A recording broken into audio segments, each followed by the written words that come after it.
Day 2. Beth M. Hoff, Gwyneth Paltrow, is coughing. She is in airport when John G. Beck, calls saying she just had sex with him and left without saying goodbye. Beth gets on a flight.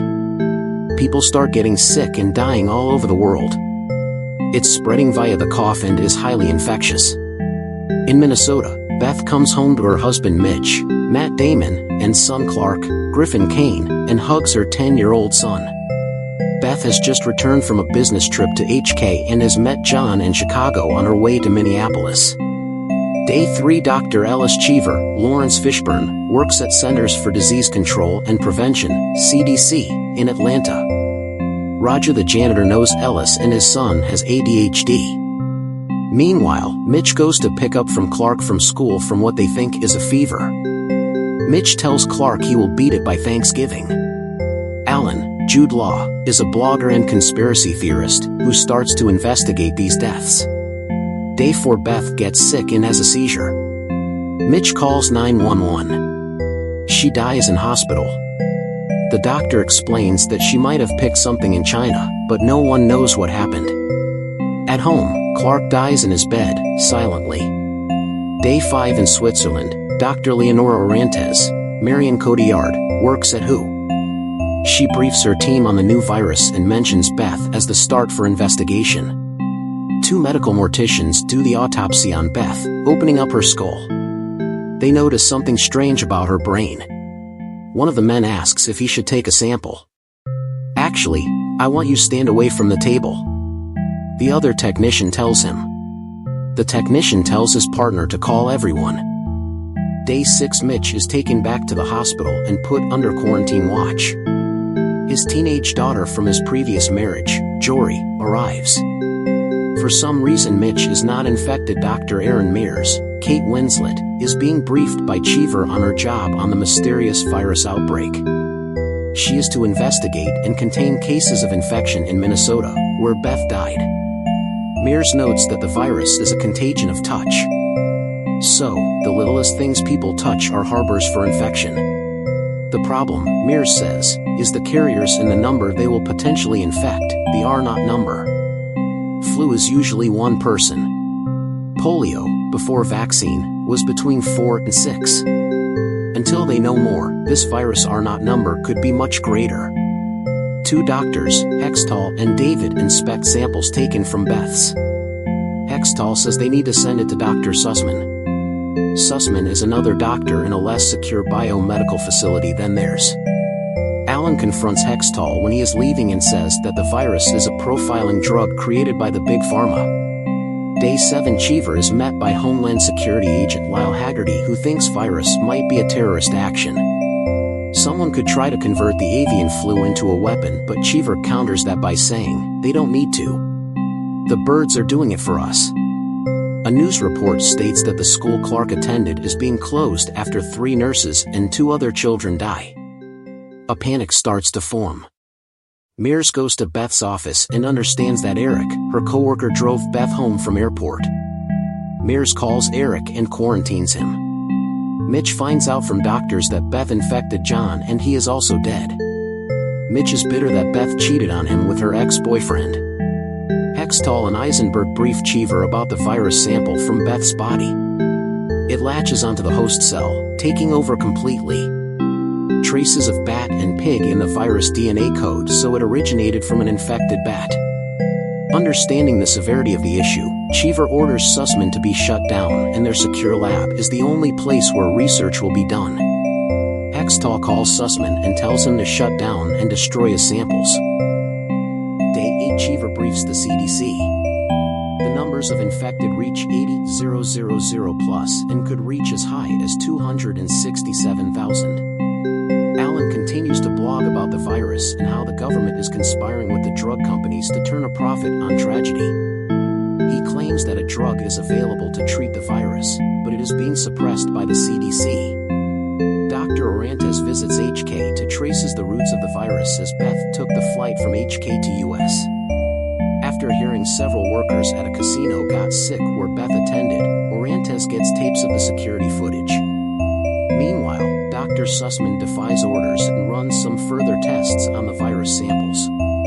Day 12 Hextall briefs Cheever on Sussman's findings. He was able to make a stable cultured version of the virus by growing it in a particular bat cell line they didn't have. Cheever is outraged that Sussman defied orders. Realizing he might publish his results, Cheever asks what he wants. Hextall says he just wants credit for his work. He could have given the work to drug companies and made a fortune, but he gave it to the CDC instead. The news report on the virus, now called MEV1 and crediting Sussman for discovering the findings.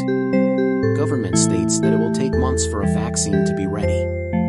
Alan is contacted by a news source. They want him to continue his investigations on MEV1 and the government's alleged involvement with the problem. Alan agrees. Mitch and Mears talk and Mitch offers his blood for developing the vaccine as he seems to be immune, but Mears knows that plasma vaccines are tricky. In security footage of Beth in the HK casino, she is asked by a man, a Japanese businessman who died on a bus, to blow on his chip for good luck. She does so. She also infects many other people who later turn up dead soon afterwards. Day 14 Mears wakes up in hotel room coughing and knows she is infected. She tells Cheever. The funeral home refuses to accept Beth and Clark's bodies for burial as they could be infectious. Orantes realizes that Beth is patient zero for the entire outbreak. Orantes has a liaison Fong in HK, whose village is infected. Now Fong decides to hold Orantes hostage to get the vaccine when it is first produced. Cheever cannot get to Mears as the government goes into panic and grounds air traffic and public transport in Minneapolis. Cheever knows his town of Chicago is next on the quarantine list. Meanwhile, Alan is blogging. He is sick with the virus. He shows he is taking the homeopathic remedy forsythia and dips it into his water and drinks it. He tells his audience that if he is here tomorrow then it worked. Cheever calls wife Aubrey and tells her to leave Chicago, as Chicago is about to be shut down as well, and come to Atlanta. Aubrey tells one of her friends and the panic grows. Day 18 riots break out all over the country as supplies for forsythia run short. Mitch and Jory decide to leave the state, but the state borders are shut down. No one can get in or out. Alan has been running around town in a bio suit seeing the destruction. He gets home to see Lorraine, begging for the medicine he says helps, because she is pregnant. Alan says he has none due to a break-in, but he will get her some as soon as possible. Meanwhile in Minnesota, Dr. Mears is being told she cannot be moved out. She is in hospital. Mears dies and they don't even have body bags as they ran out. Dr. Cheever goes on TV talking about the virus and its implications. Alan is also on via satellite, and when it is his turn to speak, he goes on the attack, blaming the CDC and WHO for being in bed with the drug companies. Alan surmises that up to 1 billion people could actually be infected and or die before it is over. He also reveals that Aubrey's friend posted on Facebook about him warning her to leave Chicago. Cheever is then charged by Department of Homeland Security for leaking sensitive information. Day 21 Eisenberg gets an email in the lab. A sample of a mutated and more deadly strain of the MEV1 virus has arrived from Africa. The death toll is rising into the hundreds of thousands all over the continent. Eisenberg and Hextall begin animal trials with monkeys to test vaccine variants. None work. We see the world practically abandoned at this place. Empty streets, airports, gyms, etc. We see posters of Alan posted around the cities. One says profit. The other says profit, probably signifying he too is in it for the money. We see a shrine for Lorraine. She and her child died. Alan looks at it stoically. Alan did nothing to save her. Day 26 Mitch sees riots and looting in his neighborhood. 911 can't help. He is helpless. Day 29 Jory meets Andrew who, like all boys, wants to have sex with her. Mitch intervenes and drives Andrew off with a shotgun. Hextall notes to Cheever even with a complete vaccine it would take months for it to be viable for use. Hextall notices the monkey treated with vaccine number 57 has no symptoms. Deciding to be proactive, she injects herself with the vaccine. She seems to be fine and goes to the hospital to visit her infected father. She tells him she has given herself the vaccine and spending time with him is the test to see whether it may protect humans. Her father cries, proud of his daughter and her work. In news, the cure has been fast-tracked for approval and production. The first batch can be ready in about 90 days. The current death toll worldwide from the virus is estimated to be 26 million. Day 131. Aubrey is attacked at home by looters looking for vaccine. Cheever thinks that Aubrey was touched and infected, though she denies it. Alan goes to see his news contact. Alan is still adamant that the vaccine should not be used. He has 12 million people who listen to him every day. He is being arrested for securities fraud and manslaughter, probably for Lorraine, among other things. He tipped off a hedge fund for advertising the use of forsythia. Day 133. Haggerty goes on television doing a vaccine lottery. Cheever finds Hextall on a computer and tells her to take a break. Hextall says she cannot, not when he is being investigated. Mitch and Jory watch the lottery. Her birthday didn't come up, so she is stuck in isolation for 144 days. She relates her woes to Andrew via text messaging. HK, in Sun Feng's village, the captive Orantes has been teaching an art class. Feng pulls her away and tells her that the authorities have caved into his demands and it's time to make the exchange. 100 vaccine shots for Orantes. At the airport, her contact reveals the vaccines they handed over were placebos and he gives her the real one.